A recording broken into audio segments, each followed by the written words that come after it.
So barkanmu, this is lesson 15 part 2 ɗin kenan. A wancan previous mun ga yanda za ka yi buɗe Visual Studio Code da kuma mun ɗan nuna advantages ɗin shi da some of the things da za ka iya yi da shi da irin taimakon da zai ma da shi Notepad ba zai iya maka ba.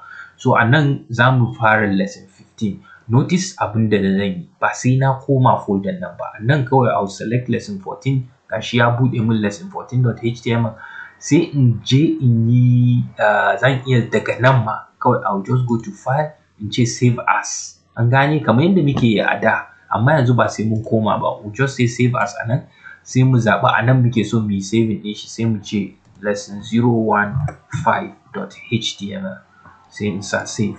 Yanzu notice what happened. Ga lesson 14 ɗinmu sannan kuma ga lesson 15 ɗinmu. A yanzu duka the same thing ne. But we are only going to change lesson 15. So a nan mu fara coding lesson 15 ɗinmu. Zan nuna mana abin da muke so ne. A nan sannan yawwa shi ma a lesson 15 za mu using JavaScript. So za mu creating wani script, za mu kira shi lesson15.js, sannan za mu sa shi a cikin JS folder. So this should be self-explanatory. Sai finally background color ba za mu ce mushi yellow ba. Bari ku ga background color ɗin da za mu using. Za mu using color yawa. Bari in ɗauki daman amfani da wannan daman in mana bayanin advanced way na selecting colors. Gani? So colors programming in most code akwai wani RGB code da ake actually RGBA ne. Bari mu buɗe wani extra okay before the bari dai in saving wannan tukuna, file save. Za mu dawo kan wannan. Zan yi creating wani file ne, file new file. Zan ce mai me za mu kira shi ma, mu ce maybe scratch ko scrap ko rough book, rough.txt. Gane? Sorry, sunan file ɗin kenan. Na sa enter. Okay, enter, yes. So zan yi rough.txt. Zan sa shi a nan in the same wannan da, so I'll just say create file. So you can see zan iya duk abin da nake so rubuta. So abin da nake so in nuna mana shine RGB din nan. Ina so mu ga yadda ake rubuta shi. So RGBA, akwai R, akwai G. Wannan major wannan format na yanda ake recording colors a computer ne. Akwai dalilin da yasa nake so mu ɗan yi covering wannan a nan. So RGBA, R ɗin nan yana nufin red. An gane, R stands for red, G stands for green, B stands for blue, A stands for alpha. So me ma'anansu? Red dai mun san me red, color red, wato color red. An gane ba? Green mun san me color green, blue mun san me color blue. Alpha ɗin nan yana standing for intense, not necessarily intensity actually, ba ma intensity bane. Me yake da suna transparency. An gane ba? Alpha stands for transparency, haka, transparency, wato na colors, na sauran su colors ɗin gaba ɗaya in an yi mixing ɗinsu. An gane ba? Transparency in the sense that ability yanda za ka iya gani ta cikin color ɗin. Okay, alal misali kamar yanzu muka ce glass. Idan yanzu na ajiye glass a nan wurin, an gane, sai na ajiye wani abu a bayan glass ɗin. Glass, normal glass da ka sani. Kun ga glass, za ka iya gani ta cikin glass ɗin, wato transparency na glass yana da is very low, ko mu ce opacity. In fact, opposite ɗin ne, ba transparency ba ne, alpha opacity ne. So opacity, they actually mean the opposite things, but they are used, ana amfani da su at the same wuri ne. The only thing is opacity reverse na transparency. An gane ba? So idan transparency ɗinka is very high, for example, idan transparency ɗinka 100% ne, it means opacity ɗinka 0% ne. in transparency ɗinka 0% ne, to opacity ɗinka 100% ne. I hope that makes sense. So kawai reverse ne. Opacity is from the word opaque, actually opaque, wato abinda ba za ka iya gani ta cikin shi ba.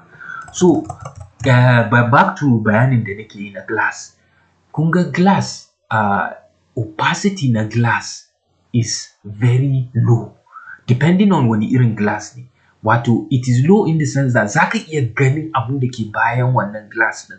Now colors a cikin computer da wa'annan codes din akwai other format da ake storing colors ko da ake describing colors, but this is the very wa'annan RGBA is the most in other places za ka ga BGRA ne ba RGBA ba, wato B comes first sai G sannan R sannan A, but shine most important, they are all the same thing. Shine most important way na representing colors. Dalili kuwa shine a duniya, wato wasu researchers sun yi research sun ga cewa ai color na duniya gaba ɗaya ma colors ɗin gaba ɗayansu guda uku ne. There is primary colors. I know a primary school maybe za a ce maka akwai yellow a ciki, but dalilin da yasa ba yellow a nan shine idan kai mixing blue da green zai baka yellow. An gane? Kaman yanda in kai mixing akwai mixture da za ka yi na wa'annan colors ɗin da zai baka other colors depending on intensity na colors ɗin. An gane? Now ban san if I'm derailing too much a wannan duk bayanin da nake kokari in yi ba, but let me bear with me mu kokari mu gama saboda yana da amfani sosai wajen understanding, kuma da kayi understanding din shi kenan. Shi R din yana representing intensity na red, wato intensity haka, intensity kaman yawan red da zaka sa. Kai tunanin kaman masu yin fenti alal misali, a ce an ba su kala da fenti da ja da kore da blue, wato me ma blue ake ce mai, ko ya wuri na manta me blue da Hausa, da ja da kore da blue, wato da red da green da blue. Wa'annan fentin aka bashi, ana so ya hada color yellow alal misali. Kun ga dai na farko intensity na red 0, ba zai mix red kwata-kwata a cikin color da zai painting da zai mixing ba. Intensity ko na green zai tabbata da cewa daidai yawan gwargwadon green, fenti na green da ya sa shine the same yawan fentin da zai sa na blue. An gane ba? To a nan intensity kenan, wato yawan color da zai sa. Kuma idan ka sa green da yawa, the higher the intensity the brighter color zai fito. An gane? Wato green idan ka bashi intensity a ce 20, za ga green din koren zai fito ɗan dishi-dishi, wato ba zai yi bahu sosai ba. I think the best thing wajen duk wannan bayanin da nake, idan na gama bayanin yanda ake selecting colors din nan, kai kokari a je a yi kaman a ta testing, wato ka sa codes din ka yi testing ka ga yanayin color din da zai fito. Shine kawai za ka yi fully understanding yanda ake mixing colors din. Good. Wanda kuwa za mu yi for now, za mu yi cire alpha din nan, ba za mu rika amfani da shi ba for now. Maybe a nan gaba za mu yi amfani da shi, but for now za mu yi restricting kanmu to red da green da blue din. An gane ba? So kamar yadda na ce intensity, a code din a cikin code din HTML, idan za ka nuna color za ka fara da hash. An gane? Idan ka sa hash, the next thing da za ka sa shine intensity na red, kuma yana ɗaukan 2 spaces. An gane? Kuma 2 spaces din nan number ne between 0 and 256. An gane? Between 2 spaces, first 2 spaces da za ka sa after hash din, za ka sa wani number between 0 and 256. Masu tunani za su ce, to ta yaya za ka sa number between 0 da 256 a cikin space biyu kawai? Ta yaya zai shiga? What if number da za ka sa 100 ne alal misali? Kun ga 3 digits ne ai. Ta yaya zai shiga nan? For now da Allah a yi haƙuri a ɗan bearing da ni, zan zo wurin. next after two spaces din, the next two spaces shi ma zaka sa intensity na green between the number 0 and 256. An gane wato intensity idan 0 ne green din minimum kenan, babu green gaba daya. Idan 1 ne a dan sa green dan kadan, idan 2 ne a dan ƙara green kadan. An gane har highest green da zaka iya sa red da zaka iya sa 256 na green shi ma the same thing between 0 and 256. Sai finally akwai two spaces da zaka sa between 0 and 256 shi kuma shine na blue. An gane so code din zaku ga yana kama da haka ne, maybe 000000. An gane so alal misali wannan code din an san menene wani code ne wannan, wato a sa red 0 a sa green 0, that is next to 0 din green ne, a sa blue 0. You can see Visual Studio Code already ma yana nuna mun wani color ne na zaba, gashi nan color black, za ku ga color din ya dan fito anan. An gane now let's come back. What if kamar yadda na ce idan 0 ne 00, idan 1 ne 01, okay this makes sense. To what if number 99 ne, za mu sa 99, that is muna son red a sa mai intensity 99, za mu sa 99. Idan 100 ne ba, ta yaya za mu sa intensity, sorry idan 99 ne ba haka, ba 99 bane, sorry na yi mistake. Idan 99 ba 99 bane, za mu zo dai mu ga meye za mu mu zo kan number formats ko number formats. Kun san nambobin da muke amfani da su ana ce da su decimal numbers. Su ne 0, 1, 2, 3, 4, 5, 6 inda muka saba da su. Su decimal numbers ne. Akwai binary numbers. Ina jin masu tunani, masu wanda suka yi mathematics already sun fara gane inda muka dosa. Akwai binary numbers. An gane su kuma a binary numbers daga 0 sai 1, babu 2, babu 3, babu 4, da 0 da 1 ne kawai. Sannan har ila yau banda binary numbers akwai wasu irin numbers da ake ce ma hexadecimal numbers. Yanzu su hexadecimal numbers ɗinnan su ne ake amfani da su a wannan code ɗin da muke cewa between 0 and 256. An gane yanzu hexadecimal numbers su kuma ya suke? Su kuma hexadecimal numbers kamar numbers ɗin ba sun fara, masu decimal numbers sun fara daga 0 zuwa 9 bane. Idan zaka shiga 10 sai ka shifting ka ƙara 1 ka ƙara 1 a next wannan ɗin sai ka maida ka dawo 0 a initial ko mu ce a unit section naka. I don't know if this makes sense, but for hexadecimal numbers su kuma haka suke 0, 1, bari mu listin mana 1, 2, 3, 4, 5, 6, 7, 8, 9, akwai A, akwai B, akwai C, akwai D, akwai E, akwai F. Dukkansu nambobi ne, just like yanda decimal numbers ɗinmu 0, 1, 2, 3, 4, 5, 6, 7, 8, 9 suka tsaya. Idan zaka je next number sai ka ɗauki, so what I mean idan zaka je next number inda muna using decimal numbers ne, next number will be sai ka maida wannan 0 sai ka ƙara 1 a nan, next number will be 10. To su wa'annan ba haka suke ba. Su zaka jo har in ka kai 9, next number is A, next number is B. Idan ka zo nan ne, idan zaka je next number wannan ba F ba, to sai ka maida wannan 0 sai nan gaba sai ka ƙara mai 1. An gane ba? So this is decimal numbers. This is 0, this is 1, this is 2, this is 3, this is 4, this is 5, this is 6, this is 7. You can see they remain the same har sai ka kai 9, sai ka kai nan, this is 10. Kun ga ba ɗaya bane. B kuwa yana representing 11, C yana representing 12, D yana representing 13, E yana representing 14, F yana representing 15. An gane ba? sai 10 din nan shi kuma will be representing mene 16 kenan. An gane ba? Will be representing 16.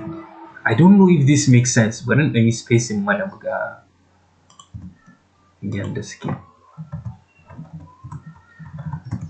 Sorry. So in fact, to be more precise, 0 is 0 0. And gane 1 is 1 1. Sorry. 1 is 0 1. Wato 0 1. 0 2. Na san muna ɓata lokaci a nan, but I just want us mu gane abun nan once and for all. Muka riga muka gane shi kenan, ba wani wannan kuma. 0 6 0 6 0 6 0 7 0 7 0 8 0 8 0 9 0 9.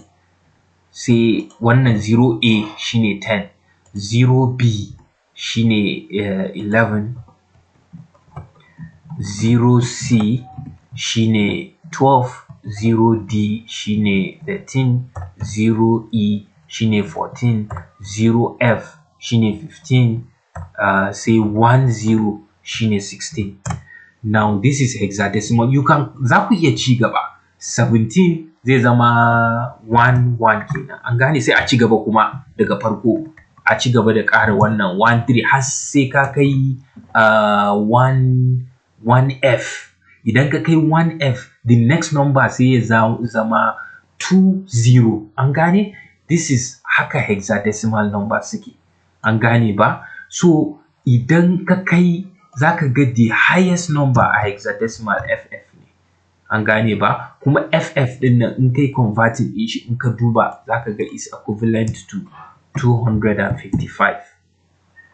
Kuma if you remember, mun ce from 0 to 0 and 256. So 256 din is not inclusive.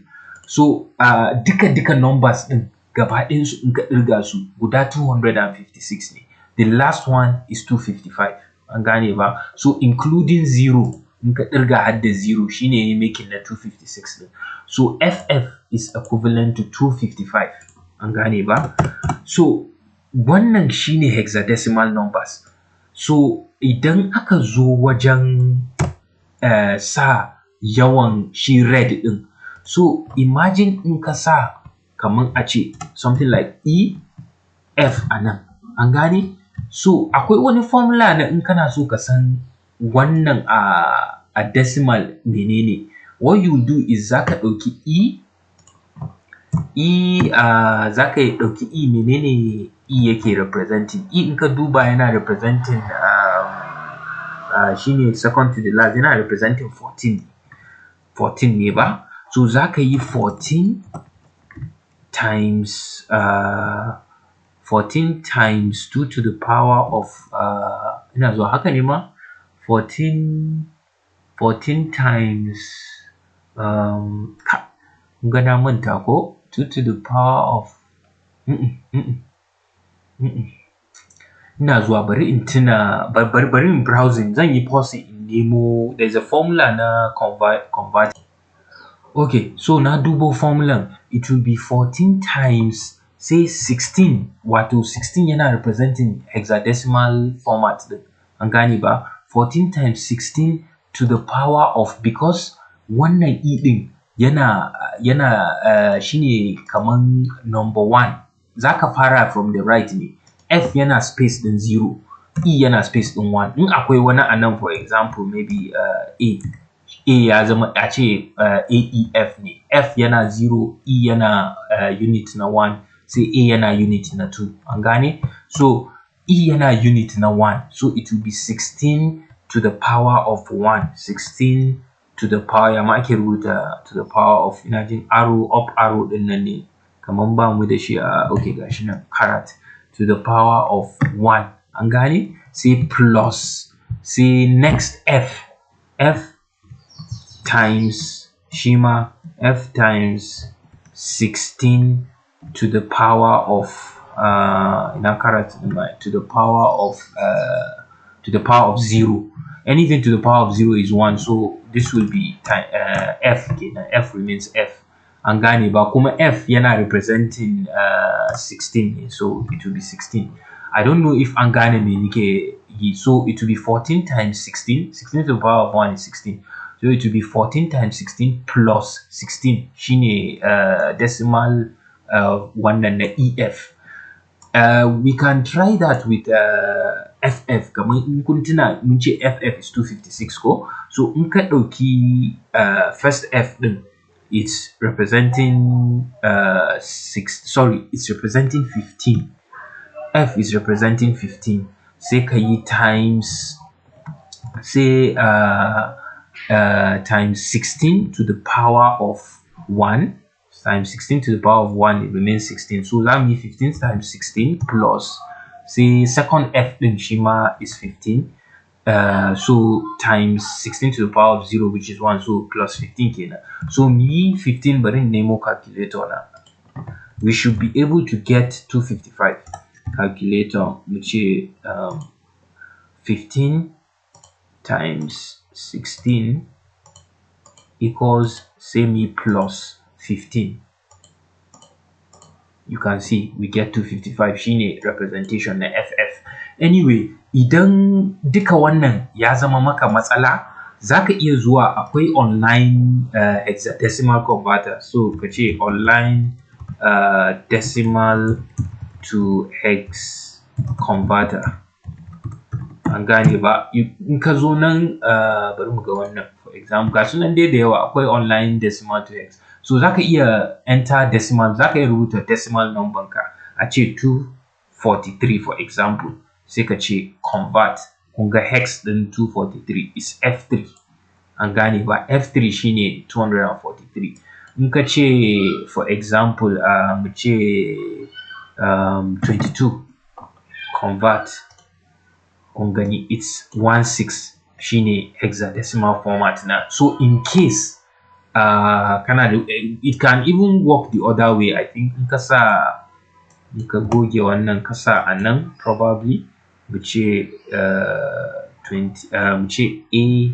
Okay, ba za ka iya ba, sai dai ka sa swap a nan. Yawwa, in ka sa swap yanzu za ka sa hex number ka, so mu ce AE, mu ce convert, kun gani it's 174. So you can always use online hexadecimal to decimal converters in kana so ka gane.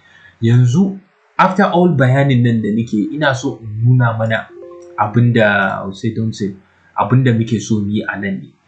BG color, background color din muna so, I said za mu sa hash, sannan sai mu sa abinda za mu sa 8F 8F yeah 8 no 8F is a bit bright. Bana san shi ya zama too bright. Maybe 8E. 8E. Sai mu ƙara wani red ɗinmu is 8E kenan.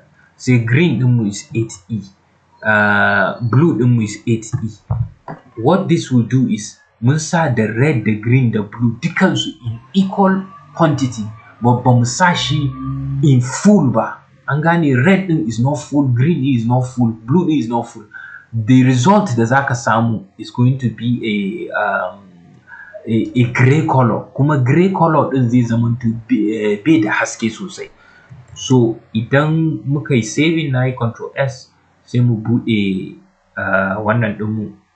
I think we can right click mu ce open with, sai mu zaɓi no, let's just go to wannan, mu ce Lesson015, open with, mu ce Firefox. So you can see we get a grayish color, bai da haske sosai. An gane ba? So za mu tsaya a nan, at least a wannan darasin mun ga amfani how to me ma'anan waɗannan colors din. You can go ahead playing around the numbers din nan. Ka san waɗannan biyu yana representing a number ne between 0 and 256, though in hexadecimal format, na red intensity, sai waɗannan biyu na green intensity, sai waɗannan biyu na blue intensity, red, green, blue. Mixture ɗinsu shine zai bada color ɗin da kake so ka zaɓa. That is that for wannan. We still have part 3 da zamu nuna abin da muke so.